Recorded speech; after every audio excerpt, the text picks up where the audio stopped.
Road accident. তো আমরা বাঙালি, আমাদের গড়াইও আছেন এমনিতেই কম। তো আমরা বাঙালি মইরা যা মুখা শুধু রোড অ্যাক্সিডেন্ট আর মারামারি কাটাকাটি কইরা, মানে জীবনের কোনো গ্যারান্টি নাই গেছে। তো আমরা তারপরও সচেতন হই না। তো এই ভাই আমার নরসিংদী থেকে এই ঢাকা এয়ারপোর্ট নিয়ে আসছি, এত যত্ন কইরা নিয়ে আসছে। তো আমার কাছে ভাল লাগছে আর কি, অনেক সচেতন। তো সচেতনতার মধ্যেও কিন্তু আবার অ্যাক্সিডেন্ট ঘটে, কিন্তু অবশ্যই সচেতন থাকার চেষ্টা করবেন।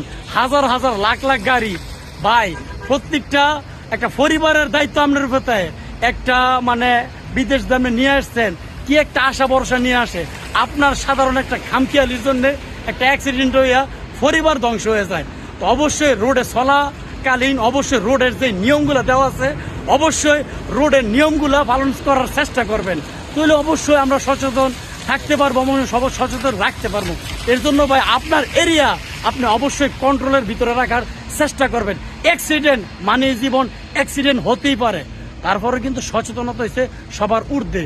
অবশ্যই চিন্তা কইরা, অবশ্যই ভবিষ্যতের চিন্তা কইরা, অবশ্যই পরিবারের চিন্তা কইরা রোডে বাড়িবেন।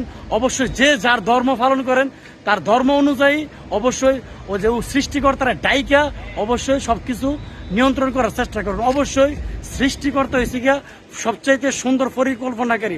অবশ্যই আপনারা সুন্দর করে পৃথিবী পাঠাইছে।